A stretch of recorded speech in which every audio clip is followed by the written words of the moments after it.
Alhamdulillahirabbil alamin wassalatu wassalamu ala asyrafil anbiya'i wal mursalin nabiyina Muhammadin wa ala alihi wa sahbihi ajma'in amma ba'd. Ma'asyiral muslimin wal muslimat rahimani wa rahimakumullah. Alhamdulillah pada kesempatan yang mulia ini kita bisa dipertemukan kembali oleh Allah Subhanahu wa taala untuk kita bersama-sama kembali berusaha untuk mengambil pelajaran dari Al-Qur'anul Karim dan hadis-hadis Nabi sallallahu alaihi wasallam. Semoga Allah Subhanahu wa taala memudahkan kita untuk meraih ilmu yang bermanfaat yang disertai dengan taufik dan hidayah dari Allah sehingga terwujud menjadi amal yang saleh, dan kita berharap duduknya kita di majelis ilmu ini Allah nilai dan Allah catat sebagai satu amal kebaikan yang kelak akan Allah jadikan kita mudah untuk melangkahkan kaki menuju surganya dan semakin menjauhkan kita dari siksa neraka yang ya rabbal alamin. Baik, kita melanjutkan pembacaan Quran surah Al-Kahfi. Pada pertemuan yang lalu kita sempat menyinggung sedikit kisah Ashabul Kahfi yang berkenaan dengan Allah Subhanahu wa taala menjelaskan tentang salah satu keajaiban yang Allah taala ciptakan, yang satu peristiwa yang sangat hebat, yaitu Allah Subhanahu wa taala menjadikan sekelompok pemuda tertidur selama 309 tahun. Tertidur selama 309 tahun. Ya, kemudian Allah Subhanahu wa taala menjadikan ini sebagai salah satu tanda kebesaran Allah Subhanahu wa taala. Dikisahkan bahwa mereka adalah para pemuda yang hidup di masa seorang raja yang bernama Didianus, raja yang sangat zalim, raja yang dia ini merupakan golongan orang musyrik, raja yang menyembah berhala, menyembah Tuhan selain Allah Subhanahu wa taala. Dan pada saat itu diikuti pula oleh rakyatnya, kecuali para pemuda yang berjumlah 7 ini yang Allah Subhanahu wa taala berikan hidayah kepada mereka. Mereka tetap di atas tauhid, mereka berusaha untuk menyelamatkan agama mereka sehingga kemudian mereka lari ke gua. Allah berikan mereka petunjuk untuk melarikan diri ke suatu gua yang kemudian Allah Subhanahu wa taala menyelamatkan diri dan agama mereka sampai tertidurkan selama 309 tahun. Nah, kemudian kita masuk pada firman Allah Subhanahu wa taala ayat yang ke-13. A'udzubillahi minasyaitonir rajim. Nahnu naqussu 'alaika naba'ahum bil haqq. Innahum fityatun amanu bi rabbihim wa zidnahum huda. Allah Subhanahu wa taala berfirman, kami ceritakan kepadamu wahai Muhammad sallallahu alaihi wasallam kisah mereka dengan sebenarnya. Sesungguhnya mereka adalah para pemuda yang beriman kepada Tuhan mereka dan kami tambahkan petunjuk kepada mereka. Nah, di sini ada beberapa pelajaran yang bisa kita ambil berdasarkan apa yang Allah Taala firmankan mengenai sekelompok para pemuda yang senantiasa berpegang teguh dengan tauhid. Di antaranya di dalam ayat ini Allah Subhanahu wa taala menyebutkan bahwa dalam kisah Ashabul Kahfi ini dan juga kisah-kisah yang lain dalam Al-Qur'an semua adalah kisah-kisah yang hak. Jadi Allah Subhanahu wa taala ketika menceritakan kisah-kisah di dalam Al-Qur'an tadi itu bukan kisah-kisah karangan atau kisah-kisah fiktif yang tidak ada kenyataannya. Tapi semua kisah-kisah itu adalah kisah-kisah nyata yang pernah terjadi, menjadi sebuah peristiwa yang bisa diambil pelajarannya, sehingga kisah-kisah ini diceritakan oleh Allah Subhanahu wa taala dengan al-haq, dengan sebenarnya. Sehingga kalau kita baca dalam Al-Quran kita mendapati berbagai macam kisah, maka kisah-kisah itu adalah kisah-kisah yang nyata, bukan sebuah kedustaan. Karena kisah kalau dia ini merupakan kisah nyata itu lebih memberikan pengaruh bagi orang-orang yang membaca kisah ini. Tentunya kita akan berbeda cara menanggapi ketika kita mendapatkan sebuah kisah nyata dengan kisah yang dikarang. Ya, mungkin kisah yang dikarang menarik bagi kita, alur cerita yang bagus dan seterusnya. Akan tetapi pengaruhnya terhadap kejiwaan manusia ini kurang membekas. Tapi ketika kisah itu adalah kisah yang nyata, ya, sebuah peristiwa yang pernah terjadi, benar-benar terjadi, maka ketika dikisahkan kepada manusia, kisah seperti ini sangat memberikan pengaruh bagi jiwa manusia. Dia benar-benar merasuk ke dalam jiwa manusia karena memang peristiwa ini terjadi nyata nih. Ya, sehingga benar-benar bisa diambil pelajarannya, bisa diambil ibrah, ya, dan manfaat dari kisah tersebut. Kemudian yang kedua, keimanan seorang hamba itu bisa bertambah. Ya, keimanan seorang hamba itu bisa bertambah. Allah Subhanahu wa taala tadi mengatakan wazidnahum huda, dan kami menambahkan kepada mereka para pemuda ini petunjuk, ya, yaitu keimanan mereka. Ketika seseorang diberikan karunia oleh Allah Subhanahu wa taala iman, dan kemudian dia benar-benar pertahankan iman itu dengan baik, dia berusaha untuk mewujudkan iman itu dalam amal saleh yang nyata, dia kokoh di atas keimanan tersebut, maka Allah akan menambahkan iman itu kepada mereka. Ya, dan ini sering sekali Allah Subhanahu wa taala memberikan tambahan iman kepada orang-orang saleh. Dan salah satu keyakinan ahlu sunnah yang wajib untuk diyakini adalah iman itu bisa bertambah dan bisa berkurang. Ya. Para ulama mengatakan iman itu iqrarun bil lisan. Iman itu apa yang diucapkan oleh lisan manusia, wa tasdiqun bil janan, dan apa yang diyakini oleh hati, wa amalun bil jawarih wal arkan, dan apa yang dilakukan berupa amal-amal perbuatan anggota badan. Iman itu yasidu bi ta'atillah. Iman bisa bertambah dengan mentaati Allah Subhanahu wa taala. Wa yanqusu bi ta'ati syaitan. Dan iman itu bisa berkurang, terus turun dan melemah jika seseorang itu taat kepada syaitan, jika seseorang itu durhaka kepada Allah dan Rasulnya.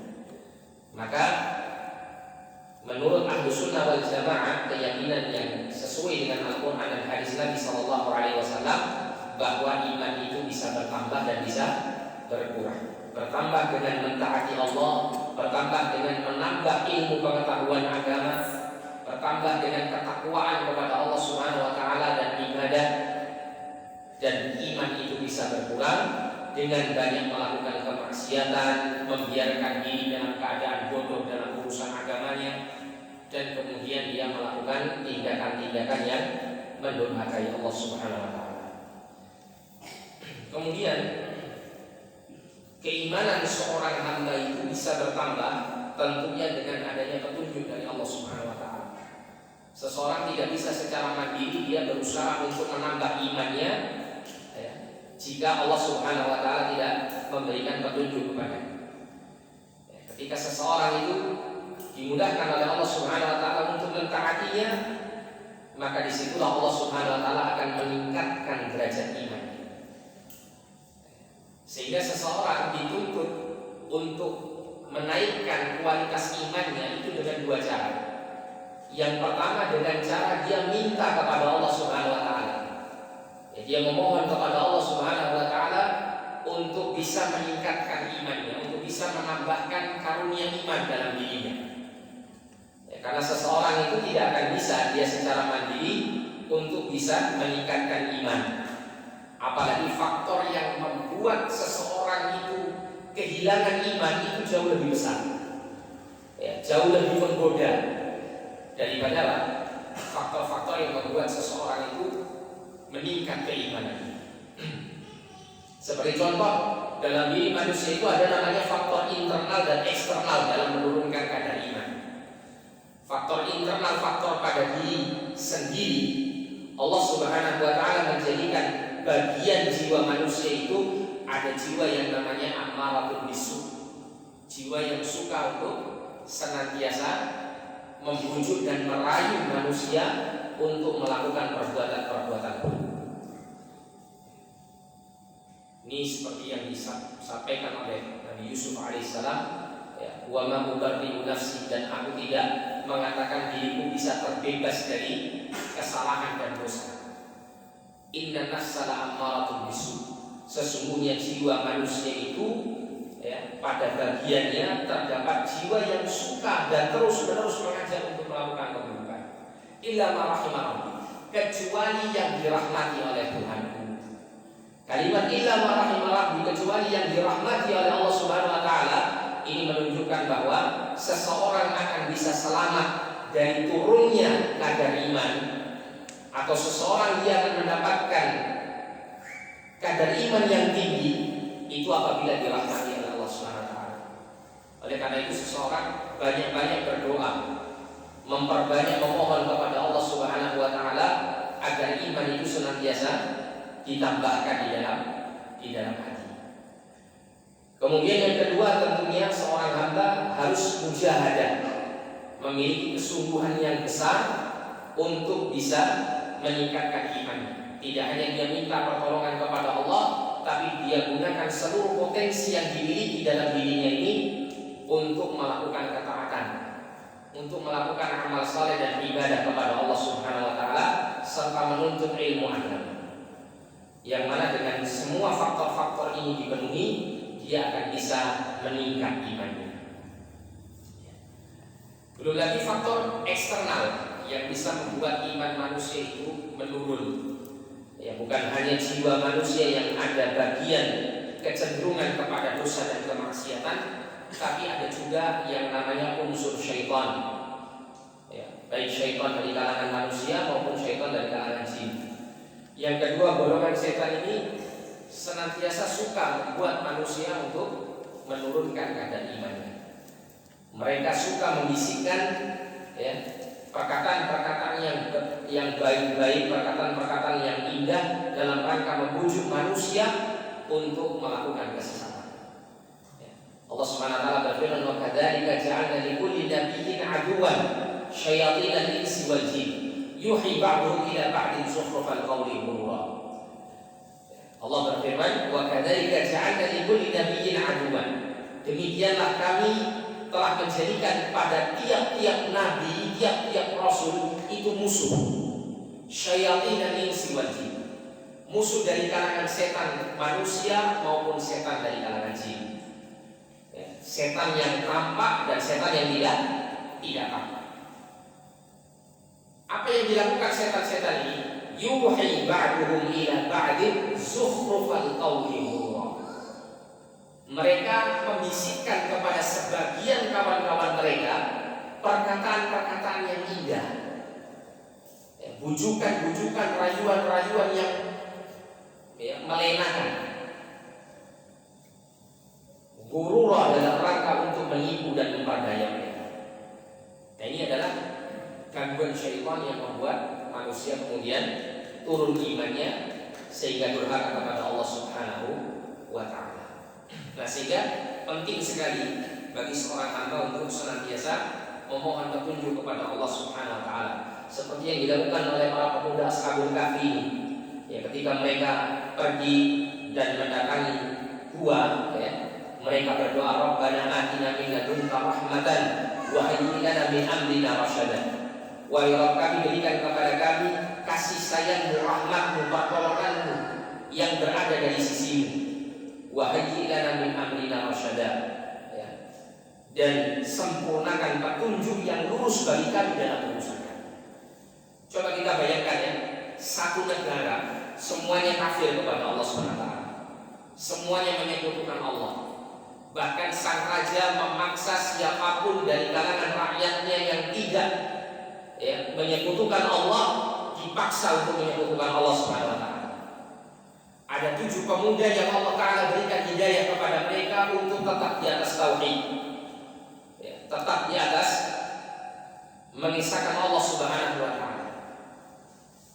Keadaan yang sangat lemah ini membuat mereka kemudian menyelamatkan diri mereka dan agama mereka dari paksaan raja pada saat dan juga rakyat di sekitar. Bukankah ini merupakan satu ujian yang sangat besar, ujian keimanan yang luar biasa. Namun Allah Subhanahu wa taala memberikan jalan keluar bagi siapa saja yang berusaha untuk menjaga agamanya. Oleh karena itu seseorang ketika dia diberikan ujian oleh Allah, entah pada saat itu diberikan ujian berupa kesempatan mengambil harta yang haram, atau diuji oleh seorang wanita sehingga dibujuk untuk melakukan zina atau semacamnya, atau diuji dengan ujian-ujian keburukan yang lain, maka ketika dia berusaha untuk mengingat Allah, kemudian dia memohon pertolongan kepada Allah, meminta perlindungan diri kepada Allah dari semua itu, dan dia berusaha meninggalkannya, maka Allah tidak biarkan sang hamba ini tetap di atas kesulitan dalam menghadapi cobaan tersebut. Allah akan berikan jalan keluar. Seperti kisah Nabi Yusuf alaihissalam.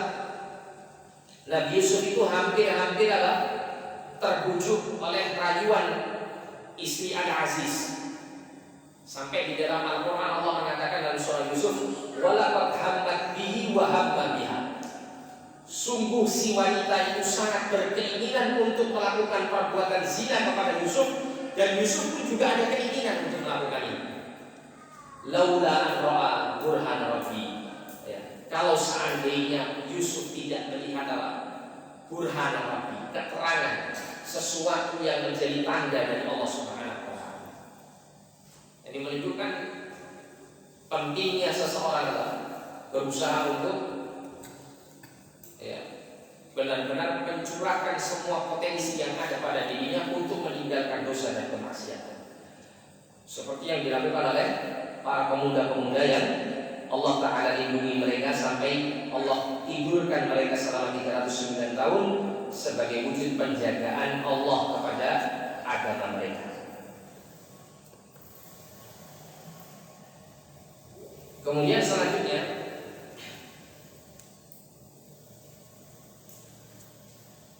bahwa balasan dari perbuatan kebaikan itu adalah kebaikan yang berikutnya.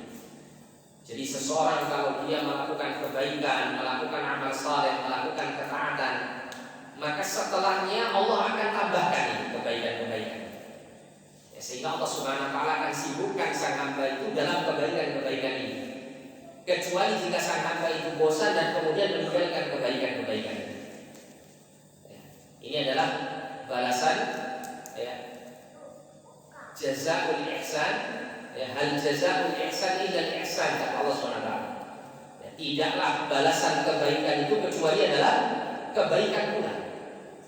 Oleh karena itu seseorang ketika dia ingin untuk senantiasa tetap di atas perilaku yang baik, tetap di atas amal-amal kebaikan, maka jangan pernah dia meninggalkan dalam satu waktu amal saleh yang bisa dia lakukan. Jika dia bisa melakukan sholat wajib, setelah itu dia sholat sunnah. Kemudian kalau ada kesempatan, misalnya kesempatan belajar ilmu agama seperti ini, maka sabar dulu di masjid untuk menghadiri majelis ilmu agama Allah SWT. Setelah sholat isya, selesai sholat, mungkin bisa sholat sunnah, kemudian mungkin dia bisa melakukan kebaikan-kebaikan yang lain, atau dia segerakan untuk tidur supaya di tengah malam atau di sepertiga malam yang terakhir dia bisa bangun untuk sholat malam. Nah, ini semuanya kebaikan-kebaikan. Jadi seseorang ketika dia melakukan satu kebaikan, maka Allah akan balas baginya kebaikan yang berikutnya. Demikian pula keburukan. Ketika seseorang melakukan satu keburukan, maka Allah akan timpakan dia keburukan yang lain. Kita dapati banyak sekali keburukan yang kemudian ditimpali dengan keburukan setelahnya. Seperti contoh misalnya seseorang melakukan dosa yang awalnya itu adalah muqaddimah, pendahuluan melakukan zina. Misalnya kenal dengan seorang wanita yang bukan mahramnya, awalnya hanya chatting atau WA atau semacamnya, kemudian ditimpali keburukan berikutnya. Akhirnya mereka berusaha untuk ketemuan di satu tempat. Nah, setelah ketemuan di situ ngobrol berduaan, kemudian pegang-pegang tangan, ya, kemudian pegang-pegang kemana-mana, gitu ya, kemudian mencium dan seterusnya.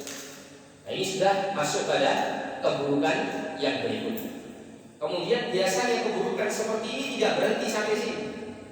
Dia akan mengarah kepada keburukan yang lebih besar, sampai pada akhirnya kemudian terjadi perzinahan di antara mereka, wa'iyadzubillah. Ya. Jadi perbuatan dosa, satu perbuatan keburukan itu bisa mengarah kepada keburukan yang berikutnya. Oleh karena itu, tinggal kita memilih jalan kemana. Kita memilih jalan ketaatan, fa insyaallah Allah mudahkan. Selama kita bersungguh-sungguh dan mohon ya petunjuk dari Allah Subhanahu wa taala. Allah berfirman, "Wa lanahdiyannahum wa man jahadu fina lanahdiyannahum subulana." Walladzina jahadu fina lanahdiyannahum subulana. Dan orang-orang yang bersungguh-sungguh untuk meraih jalan menuju kami, niscaya Allah atau kami, kata Allah Subhanahu wa taala, benar-benar akan memberikan petunjuk ya, jalan-jalan menuju kami, menuju keridhaan kami. Termasuk juga dalam hal kebaikan yang Allah akan tambahkan adalah seseorang ketika dia menuntut ilmu agama Allah Subhanahu wa taala. Ketika dia menuntut ilmu dengan ikhlas, dia kemudian berusaha dengan sebaik-baiknya menangkap ilmu, dengan menulis, dengan mendengar, dengan memahami dengan baik, berusaha menghafal dan mengamalkannya, maka Allah Subhanahu wa taala akan menambahkan ilmu yang bermanfaat untuknya. Ya, dan ilmu ini sangat penting ya. Sampai-sampai Nabi SAW diperintahkan untuk selalu minta tambahan ilmu agama ini. Allah berfirman, "Wa qur rabbi zidni ilma." Dan katakan, wahai Muhammad, Rabbi zidni ilma. Wahai Tuhanku, tambahkan kepadaku ilmu. Nabi SAW tidak diperintahkan untuk minta tambahan harta, minta tambahan kekuasaan, minta tambahan duniawi, tidak. Tapi Allah perintahkan Nabi untuk senantiasa meminta tambahan ilmu ya. Karena ilmu ini sangat dibutuhkan dalam kehidupan manusia. Bahkan Nabi Imam Ahmad rahimahullah mengatakan bahwa ilmu itu dibutuhkan di adadil anfas. Beliau mengatakan an-nasu muhtajuna ila al-akli wasyarabi maratan aw maratain. Seseorang itu membutuhkan makan dan minum itu hanya sekali atau dua kali dalam sehari. Wan-nasu muhtajuna ila al-ilmi bi'adadil anfas. Sedangkan manusia itu membutuhkan kepada ilmu agama, ilmu yang bermanfaat itu seperti tarikan nafasnya. Setiap kali dia bernafas maka dia butuh ilmu. Setiap kali dia mengerahkan atau menggerakkan kedua matanya, dia butuh ilmu. Setiap kali dia ingin menggunakan lisannya, dia butuh ilmu. Setiap kali dia menggerakkan tubuhnya, menggerakkan kedua tangan dan kakinya, dia butuh ilmu agama Allah Subhanahu wa taala, agar semua perbuatannya tidak keluar dari apa yang keluar dari syariat Allah Subhanahu wa taala. Nah, sehingga balasan suatu kebaikan adalah kebaikan setelahnya.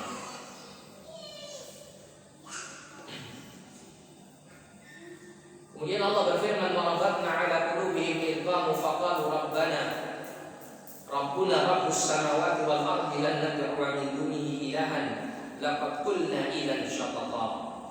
Allah berfirman, dan kami kuatkan hati mereka saat mereka berdiri dan berkata, "Wahai Rabb kami adalah Tuhan penguasa langit dan bumi. Kami tidak akan pernah berdoa kepada sesembahan selainnya. Jika sampai kami melakukan hal itu, sungguh kami telah mengucapkan ucapan yang jauh menyimpang dari al-haq." Jadi para pemuda-pemuda ini didatangkan, dihadirkan di hadapan raja yang bengis, raja yang zalim, raja yang musyrik, kemudian dimintai pengakuan atas keimanan yang mereka yakini. Maka para pemuda ini dengan kokohnya mereka mengatakan, "Rabbuna rabbus samawati wal ardh." Rabb kami, Tuhan yang kami sembah, itu adalah Tuhan yang menciptakan, mengatur dan menguasai langit dan bumi. Bukan kamu wahai raja, bukan Tuhan-Tuhan yang kalian sembah selain Allah Subhanahu wa taala. La nad'u min dunihi ilahan laqad qulna idzan syatata. Kami tidak akan pernah melakukan peribadatan kepada selainnya, kepada Tuhan selain Allah Subhanahu wa taala.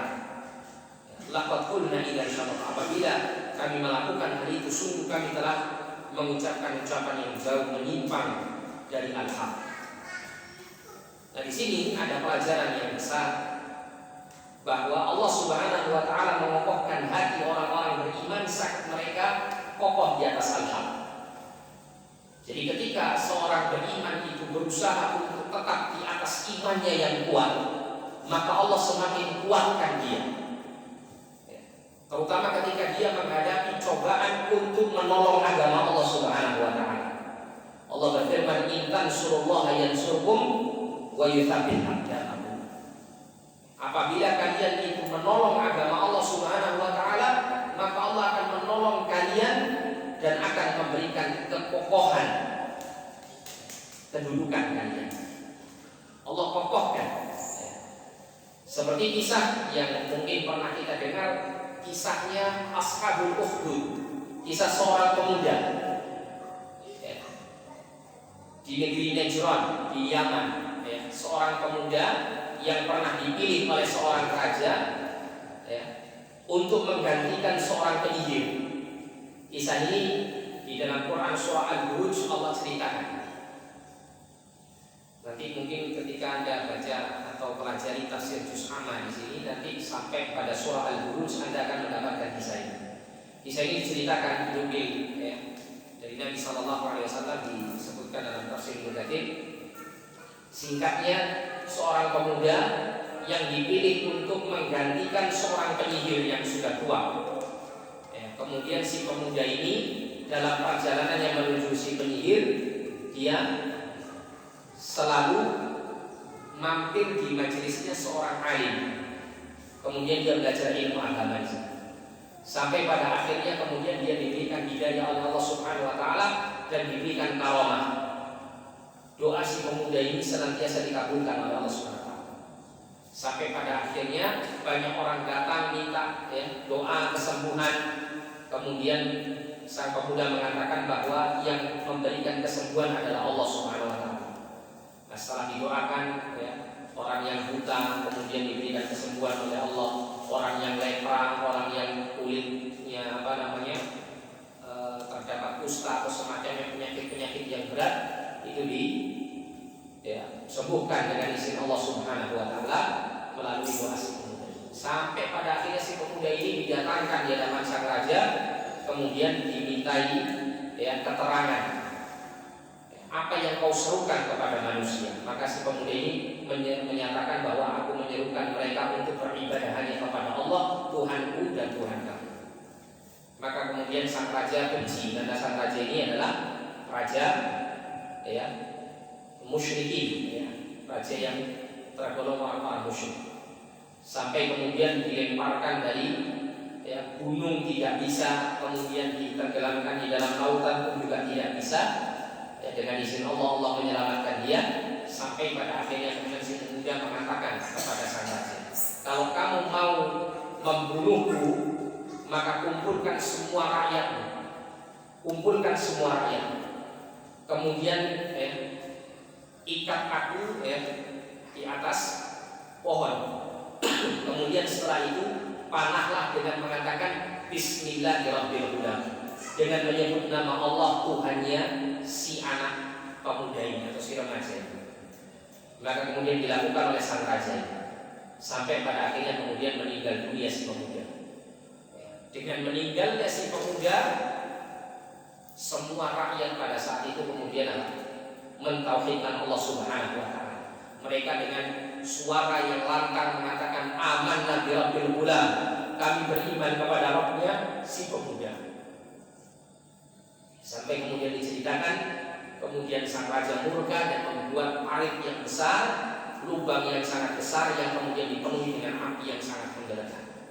Sampai kemudian tiap-tiap orang yang beriman kepada Allah SWT dilemparkan orang-orang tersebut ke dalam parit tersebut, dibakar hidup-hidup. Salah satunya ada seorang ibu dan seorang bayi yang pada saat itu sang ibu ini ragu karena khawatir dengan bayinya. Maka kemudian dengan izin Allah sang bayi berkata, wahai ibuku, lompatlah kamu ke dalam parit, sesungguhnya engkau berada di atas kebenaran. Maka kemudian sang ibu beserta putranya pun kemudian lompat masuk ke dalam parit, dalam rangka untuk menjaga agama Allah Subhanahu wa taala. Jadi begini, ketika seseorang diberikan kekokohan hati, maka Allah Subhanahu wa taala akan mengokohkan dia untuk menyampaikan al-haq, untuk menolong agama Allah Subhanahu wa taala, untuk menyampaikan kebenaran di hadapan manusia. Seperti yang dilakukan oleh Ashabul Kahfi, para pemuda-pemuda yang tinggal di dalam gua.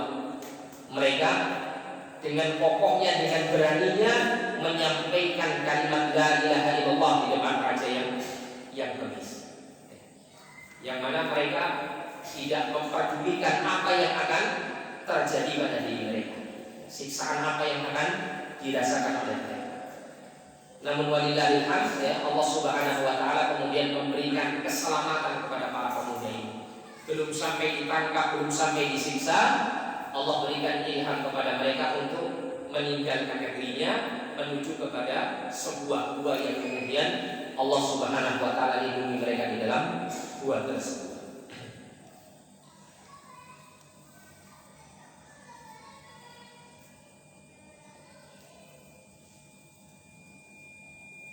Kemudian setelah itu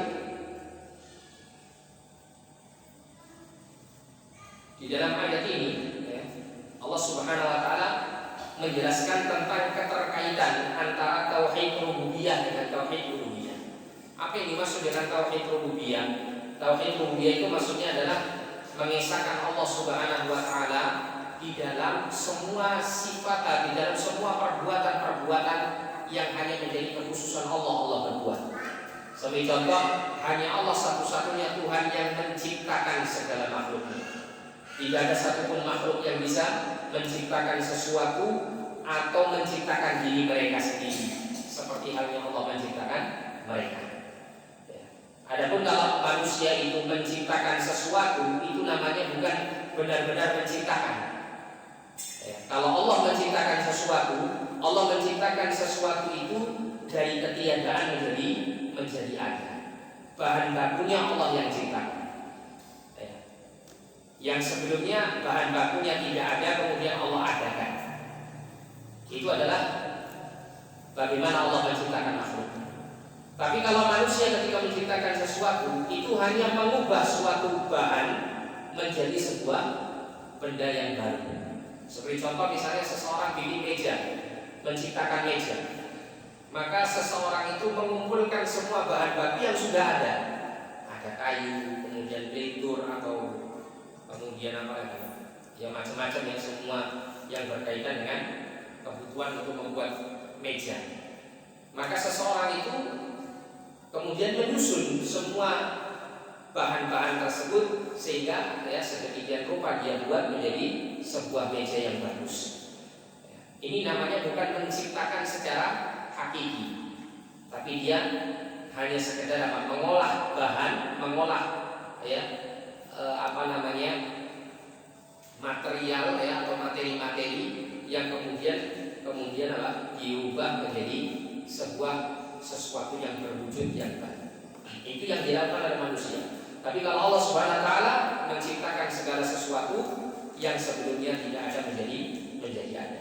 Kemudian Allah juga menguasai semua penciptaannya, semua makhluk. Tidak ada satupun dari makhluk Allah Subhanahu wa taala yang keluar dari kekuasaan Allah Subhanahu wa taala. Kemudian Allah lah yang mengatur semuanya. Kita ini diatur oleh Allah, nafas kita, makan minum kita, rezeki kita, jodoh kita, sehat dan sakit kita, kehidupan kita, semuanya diatur sama Allah Subhanahu wa taala. Tidak ada satupun makhluk yang keluar dari tangan Allah. Ini namanya tauhid ar-rububiyah. Kita mengesahkan Allah dalam semua perbuatan Allah, tidak ada sekutu bagi Allah di dalam perbuatannya tersebut. Nah, dalam ayat ini ya, tauhid rububiyah itu mengharuskan adanya tauhid uluhiyah. Tauhid uluhiyah itu maknanya adalah mengesahkan Allah dalam semua peribadatan yang dilakukan hamba kepada. Jadi seseorang itu ketika dia mengakui bahwa Tuhannya adalah Allah yang menciptakan dia, mengatur dia, menguasai dia, maka wajib bagi dia, menjadi konsekuensi logis bagi dia untuk hanya beribadah kepada Allah, Tuhan yang mengatur, menguasai dan menciptakan. Oleh karena itu dalam ayat ini ya, Allah Subhanahu wa taala mengatakan Rabbuna Rabbus samawati wal ard. Rabb kami adalah Rabb yang menciptakan langit dan bumi. Ini berkenaan dengan tauhid rububiyah tadi. Lan nad'u min dunihi ilahan. Kami tidak akan pernah beribadah kepada selainnya, kepada Tuhan selain Allah Subhanahu wa taala. Ini tauhid al-uluhiyah. Ya, jadi orang itu tidak cukup hanya dia yakin Allah yang ciptakan dia, Allah yang mengatur dia, Allah yang menguasai dia. Tapi konsekuensi yang harus dipenuhi bagi seorang hamba yang meyakini bahwa Allah adalah pencipta, pengatur dan penguasanya adalah wajibnya seorang hamba itu ya, mempersembahkan semua ibadahnya hanya kepada Allah, tidak boleh kepada selainnya atau bersama selainnya. Nah di sini ada kalimat lan nad'uwa. Kami tidak akan pernah berdoa. Kalau dalam pengertian syariat, doa itu ada dua maknanya. Yang pertama adalah doaul ibadah. Doa maksudnya adalah beribadah secara umum. Jadi semua bentuk ketaatan kita kepada Allah, semua bentuk ibadah kita kepada Allah itu dikategorikan doa. Kenapa Pak dikategorikan doa? Karena setiap amal yang kita lakukan, dari ibadah yang kita kerjakan, itu semuanya senantiasa mengandung permintaan kita kepada Allah. Permintaan apa di situ? Ketika kita beribadah kepada Allah, seakan-akan di dalam ibadah yang kita lakukan, kita berharap memohon kepada Allah agar ibadah ini ya, menjadi sebuah kebaikan untuk kita, menjadi sebuah amal soleh yang mengantarkan kita semakin dekat kepada Allah dan mendapatkan pahala dari ibadah yang kita lakukan. Ya, sehingga ibadah secara umum mencakup doaul ibadah, karena mengandung adanya permintaan dan pengharapan seorang hamba kepada Allah untuk mendapatkan pahala dan kebaikan dari sisi Allah Subhanahu wa taala melalui ibadah yang dilakukan. Kemudian yang kedua, doaul mas'alah.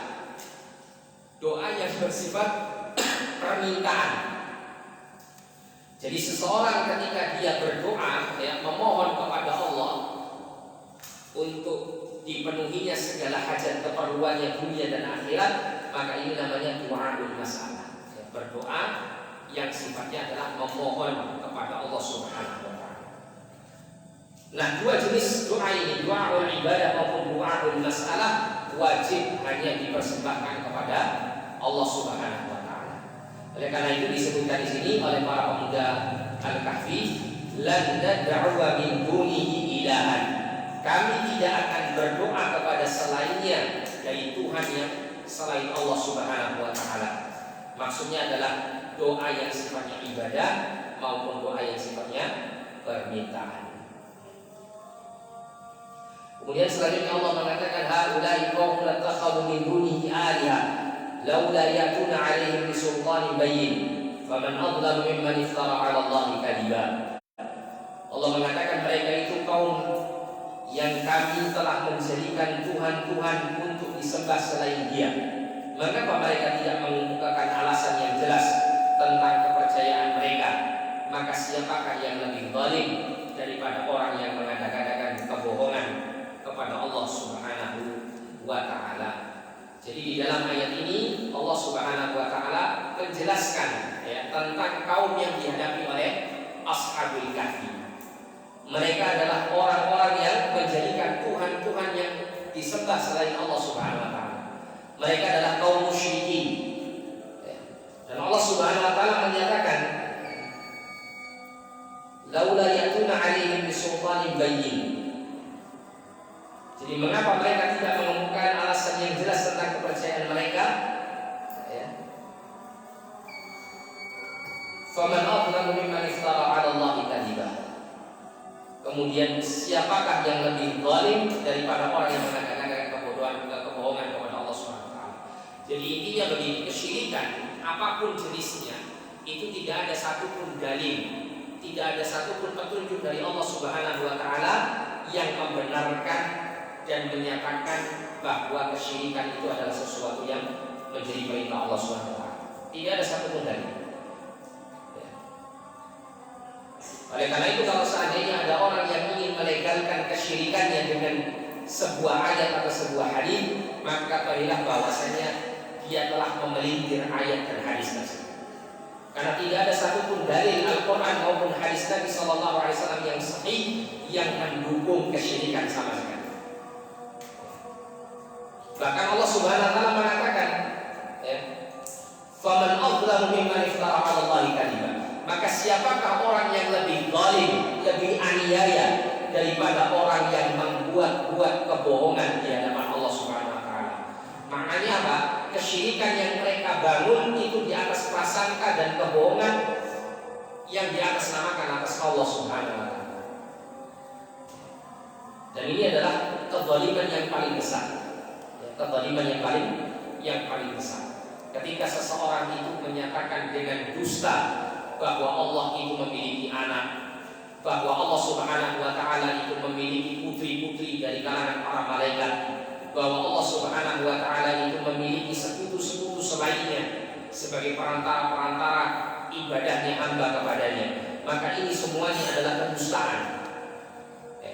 Mereka mengucapkan kalimat-kalimat seperti ini hanya didasari oleh kebohongan dan kedustaan. Oleh karena itu sekali lagi kesyirikan tidak punya dalil.